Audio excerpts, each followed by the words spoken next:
Voilà, merci beaucoup. maa ngi leen di remercier bu baax ndax dafa teel conférence de presse d'habitude gars yi après midi lañ koy def mais ngi def ko le matin pour jox leen un peu l'information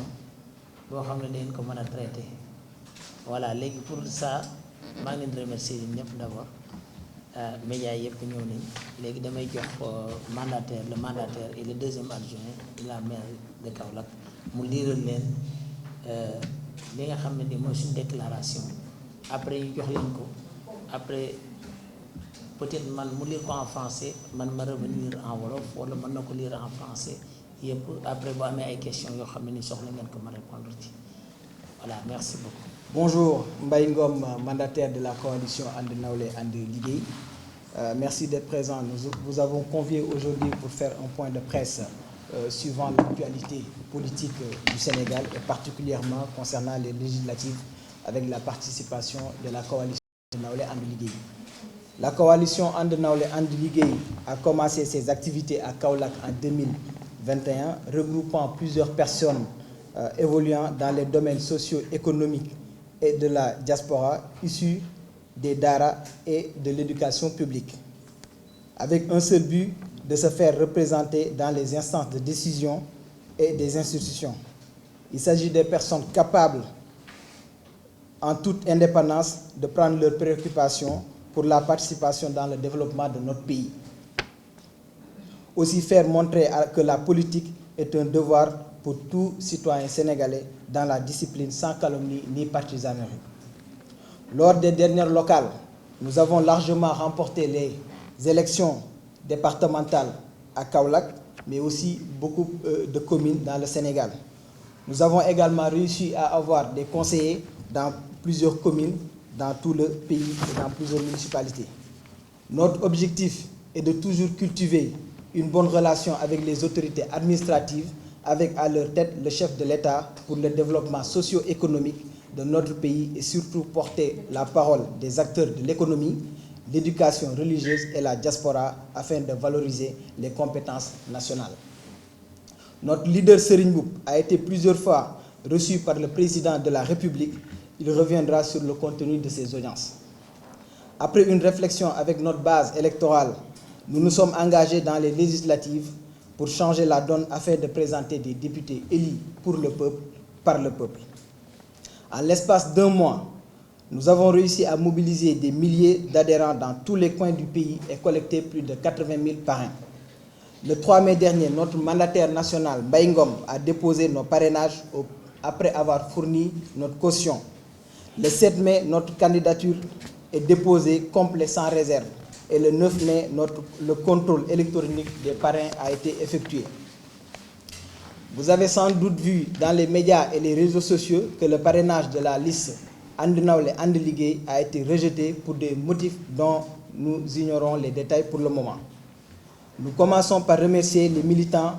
sympathisants et amis qui nous ont soutenus pendant les parrainages.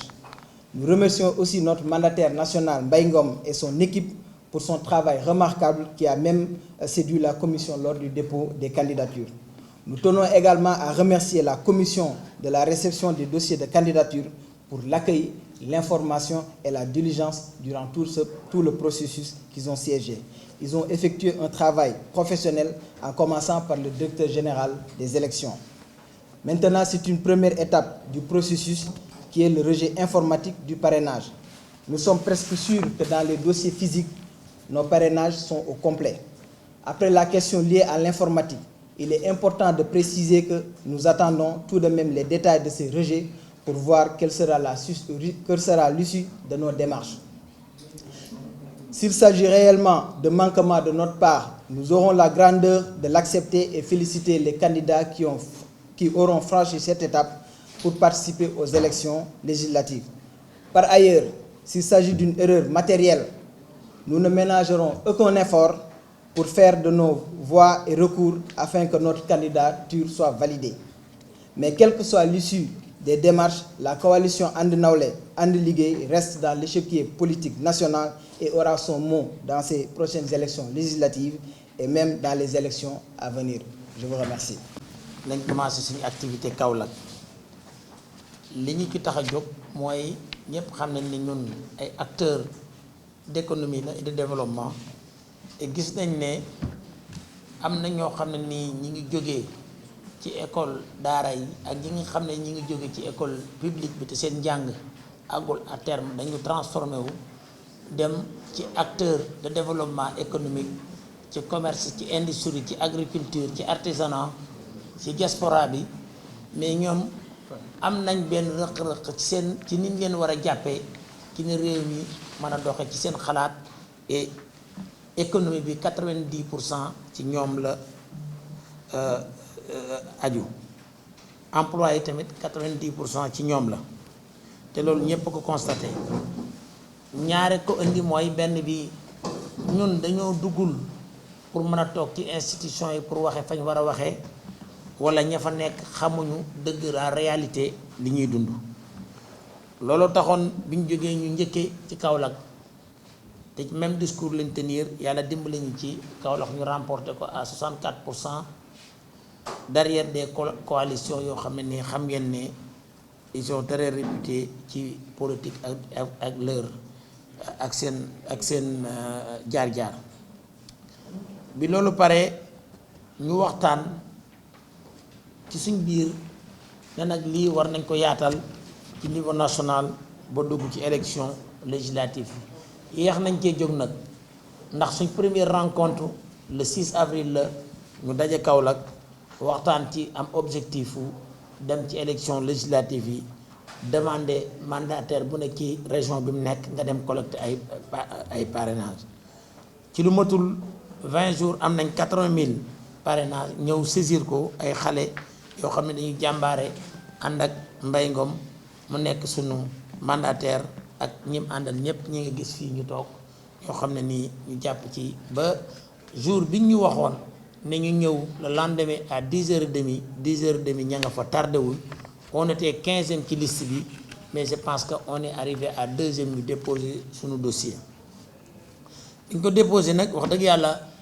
direction bi ña fa nekk accueillir nañ ñu bu baax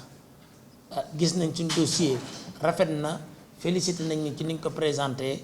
ñu am ci yaakaar waaye bi informatique bi ñëwee gis nañ ne dañ ñu rejeté 26000 parrains yoo xam ne dañ ne autre motif nag xamuñu ko xamuñu lan moo nekk ci gannaaw autre motif léegi looloo tax ñu ne ñu bind lettre laaj leen ñu jox ñu lan mooy détail autre motif yi autre motif yooyu bu ñu ko jotee am nañ capacité vérifier ba xam ñoom ñoo am raison wala dañoo juum wala machine bi lañ programme ci programmation boo xam ne nii bokkut ak ni nga ko yaakaare waaye lu ci mën a am rek bu fekkee xam nañ ne ñun ñoo am faute technique wala erreur technique te lii mooy suñ première expérience dañ koy jël jàngaat ci ba ëllëg dootuñu dalati waaye buñ xoolee ne vraiment loolu jum-jum la ci ñoom danañ utiliser li ñuy yoon may ci jàmm ak ci jubal lu ci yoon décidé ñu nangu ko incha allah li ma ciy wax rek mooy ànd nawle moom dana continuer di taxawal ay basam ci partout au Sénégal pour que bokk ci li nga xam ne nii li ñu taxawal a jóg rek moom mooy bokk ci dundaayu wala xalaat yi nga xam ne nii mooy doxal réew mi xalaat yi nga xam ne nii mooy tax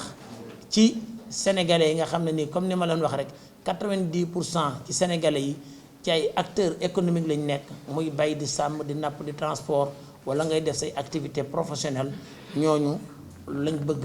ñu am baat boole kook ña fa nekk tamit ndax ñun waxuñu ne ñun rek ñoo ci war a nekk waaye dañoo bëgg Sénégal mu nekk Sénégalu ñëpp Sénégal boo xam ne nii su ñëpp nekkee ci dara kenn ku ne gis sa bopp ci sa bopp rek comme ne ko alxuraan wax wa aatu kullu si xaqan xaqoo su kenn ku ne gisee sa bopp ñu jox la sa droit rek je pense que réew mi jàmm dana fi am ci loolu nag dañuy leeral ne ñun nekkuñ formation d'opposition ñun nekkuñ formation de partisan opposition mooy da ngay contre lu fi gouvernement bi di teg wala li fi état bi di teg partisan moom mooy da ngay ànd lu gouvernement bu ne waaw na nga ne waaw bu dee lu mu wax nga ne déedéet ànduñ ci loolu ñun liñ ànd moom mooy dañoo bëgg li nga xam ne nii ñun ñu ngi koy dund ak askan wi di ko dund lu ñu ci tegal ñu waxtaan ci laaj ci ay expert xalaat ci xool ci àdduna bi ni mu fay doxee ñu joxe suñuy xalaat bu dee loo xam ne dañ cee am baat ñu tekki suñ baat bu dee loo xam ne dañ ci jox suñ xalaat ñu joxe suñ xalaat looloo taxoon amuñu benn problème depuis que ñu élire ma ci mairie Kaolack wala avant sax président recevoir ma 3 fois avant recevoir na ma première fois et je pense que discussion yi ñu am yëpp discussion yu leer la yu transparent yu waxtaan te lépp ci lu jëm ci lu développé réew mi la ak loo xam ne nii suñu mën a nekk ci li ñuy dox mu man ko jël en préoccupation en tout cas loolu mooy li nga xam ne mooy déclaration bi léegi nag su amee ay question mën nañ leen ci répondre maa ngi leen di gërëm leen sant wasalaamaaleykum léegi xam naa danaa may ñi nekk ci ñu nekk fii rek nga xam ne ñoom ñëpp ñu ngi woon suñu liste ñu présenté wu am na ñoo xam ne nii dañoo am quelques empêchements muy Moubarak Lo xam ngeen ne ci ñun la bokk ak tey mu nekk maire Ñomre Louga ak Tahir Fall nekkoon président fédération des Daara ak aussi soxna May Jamil mi nga xam ne ni tamit moo nekkoon deuxième ci liste bi ci jigéen ñi Serigne Ousmane Niass nekk ci waa Kër Baye nekk moom tamit un expert du monde islamique Bakar Niang xam ngeen ko moom tamit Kaolack nekk acteur politique la mais mi ngi ci développement Birane Ndiaye woon président ci patronat bi la bokk man Serigne Mboup bon xam nañ ma CCBM Union des chambres de commerce bon Mbaye Ngom mooy deuxième adjoint maire de Kaolack et en même temps ingénieur en génie civil. Il y a Fatou Gaye bi nga xam ne ni directeur de marketing et de développement ci benn organe de marketing la nekk ak Babacar Gueye bi nga xam ne nii tamit expert la en développement et en même temps chef de parti et d'autres personnes yoo xam ne nii niñ ko ñu waroon a ñëw ci région yi mais di fait que dañ leen conférence de presse boo xam ne nii li ñuy wax yéen da ngeen ko jot jarul yéen ñëpp ngeen di déplacé wu ñu dajee fii mu mel ne dañuy def un mouvement pour wane suñ doole loolu amul solo incha allah doole moom ci élection yi lay feeñ te liñ ci testé goon Kaolack yàlla dimbali nañ ci incha allah yaakaaroon nañ nag ne ci Sénégal danañ ci mën a yaatu trop ndax gis nañ ne biñ ko commencé matul weer mais nit ñi ñi ngi ñëw vraiment et je pense que amoon nañ ci yaakaar trop waaye àdduna jeexagul nit ku ne lu sottiwul tey da nga koy delloo da nga koy jël ba da nga koy lijjanti ba xam ko te ëllëg tamit nga jàng ci pour que nga mën koo def xam nga ñun toujours comme li may wax rek soo jëlee l'islam wala diine li mu wax ak société li muy wax dañuy daje toujours waaw ndax su alxuraan dañuy wax wala taqfu ma laysa laka bihi ilmun bu du discuter wala ngay contester loo xam ni xamagoo lan la kon tey ñun ñii xamaguñ lan moo nekk ci gannaaw autre motif suñ ko xamee rek incha allah danañ ñëw wax leen ko mu leer jël suñ position ne dañ koy nangu wala dañ koy bañ dañ leen remercier bu baax a baax. ku ci nekk am li ngay wax boobu léegi dégg ñu ànd ci lan moo tax ngeen jékki-jékki tàkkali foofu da ngeen demoon ànd ci élection législative yi. waa question boobu xam nga AIS moo dem déclaré ne ànd na ak ñun waxaguñ ko fenn moom moo déclaré waat ne génn na loolu rek lañ ci am lañ ci question ñun amuñ benn accord akkuguñ woon dara peut-être bi mu ñëwee pour teg ci table négociation ni mu bëggee woon ñun nanguwuñ ko je pense que loolu ci àdduna la ànd amuñ woon benn accord bi ñu waroon a am lañ d'accord je pense que dafa xaw a gaawtu déclaré ne ànd naa ak ñun waaye amul woon ànd sax bay am tàqali ko. journaliste à la Koni TV. Amin. dama bëggoon est-ce que délai bi leen jox pour ngeen mën a régler problème mu rejet yi nga xamante ne rejeté nañu ko est-ce que di ngeen am temps la ko le temps que ñu délai bi ngeen jox di passe ngeen mën a bokk ci élection législative. non ñun fi ñu toll joxuñu délai xam nga dafa am procédure bi ñett dafa am loo xam dañ la koy rejeté parce que dañ ne autre motif. dafa am boo xam dañ la koy rejeté ne la doublon bi moom mën nga ko changer 1400 la mais bu ñu changer 1400 yi tamit du tax ñu àgg ci 34000 yi léegi autre motif bi lañ xamagul lan la léegi autre motif bu ñu xamee nan la après danañ xool ba xam ndax dafa nekk loo xam ne nii c'est irrecevable mooy buñ la ci rejeté amoo beneen voie de recours wala ñoom ñoo juum ci autre motif yi parce que gis nañ ci ay indices yoo xam ne yaakaar nañ ne ñoom am na ay juum daal waaw mais léegi joxaguñ ñu vendredi lañ wax ne lañ ñuy jox samedi lañ ñuy jox autre motif yi voilà mais gis nañ vraiment li société civile def wax je pense que loolu buñ ko appliqué woon dana baax ndax je pense que démocratie moom lu mu gën a yaatu ndax ñëpp xam nañ ne am na ñoo xam ne nii waruñu leen woon sax di laaj parrainage mooy ñi nga xam ne nii participer nañ ci élection yi passé am ay voix yu déterminant je pense que c'est un peu c'est-à-dire illogique de dire que benn bokk yaakaar indi parrainage Yewwi Askan Wi indi parrainage ànd askan wi indi parrainage je pense que ni coupe du monde di amee nga xam ne nii am na ci qualification yoo xam ne boo ci amee jëriñu la koy laaj je pense que démocratie sénégalais war na àgg foofu ndax loolu dana wane ne boo participer ci benn élection ba montrer ne yow am nga yenn niveau yi je pense que loolu war nañ ko xalaat mais je pense que société civile déclaration bi ma gis ñu def c'est responsable je pense que autorités yi nañ ci tenir compte parce que jàmm dafa baax ci Sénégal élection am ci jàmm. Ouais. D'accord, je m'appelle Lota Dia, journaliste RFM Dakar. Président, suñu question dañ koy demee est-ce que li nga am ay ambition politique présidentielle moo tax ñu bloqué leen ci li nga xam ne mooy législative. waaw xam nga man comme ni ñu ko waxee suñu déclaration dañoo jàpp rek ne jusqu'à preuve du contraire li jaaragoon yoon la jaar ndax comme wax naa ko le président de la République dañu am ay relations yu yàgg bi mu nekkee depuis mu nekk ci gouvernement Wade après bi mu nekkee président de la République am nañ ay relations professionnelles muy man je suis le président de l'union des chambres de commerce institut public la en même temps je suis membre du conseil économique et social parce que chambre de commerce moo fa am siège waa chambre de commerce désigné ñi moom mu jël décret def ko su fekkoon tey député laa jàll sax ñaar yooyu danaa ci choisir benn ndax loi bi nanguwul ñaar yëpp en même temps tamit li ci dolli ko man am ak moom relation de travail mooy en étant maire de Kaolack je pense que ñun du ñu changer suñu wax bi ñuy campagne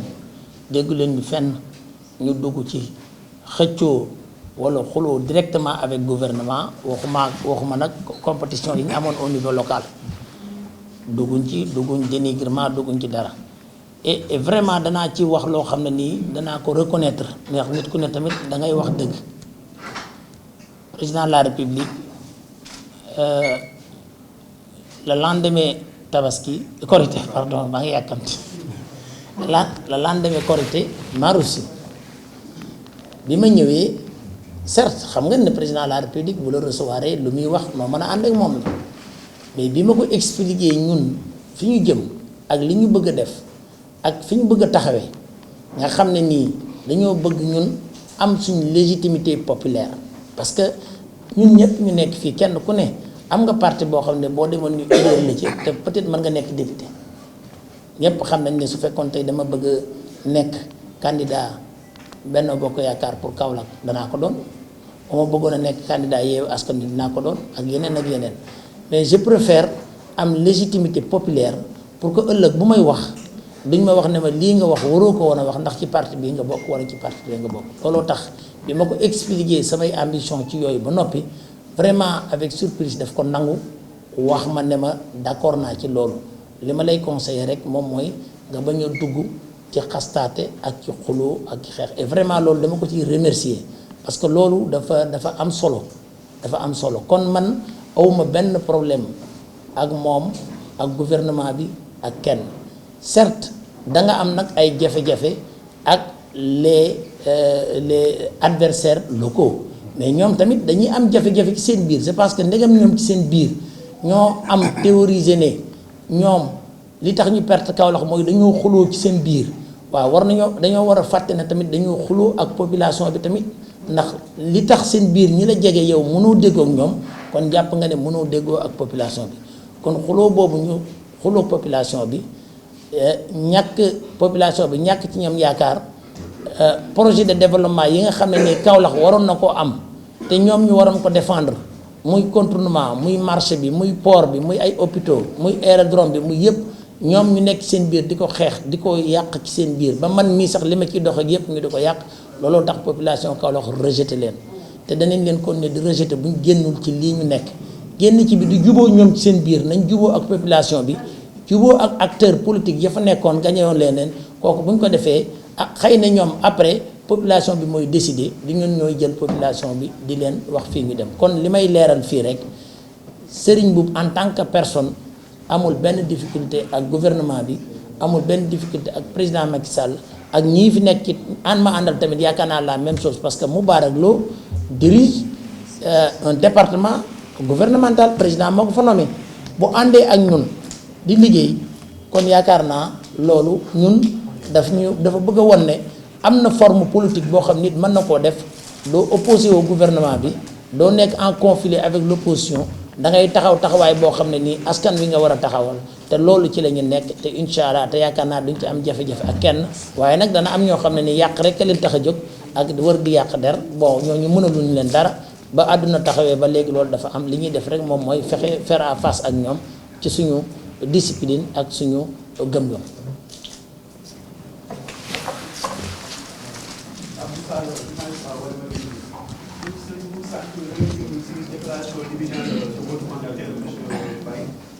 Quel que soit l'issue des parrainages, da ngeen di nekk des acteurs de la vie politique. Donc bu doon laaj boo cas où seen liste bi dina jeté ko, est-ce que vous êtes prêt à soutenir le candidat de la coalition Benno Bokk Yaakaar wala da ngeen di rejoindre opposition wala vous adoptez une position de neutralité? Non, pour l'instant ñun li ñu gëm ne dañuy dem élection bis bu ñu fi dajewaatee beneen yoon ba xam lan la ñuy def et après consulter base bi.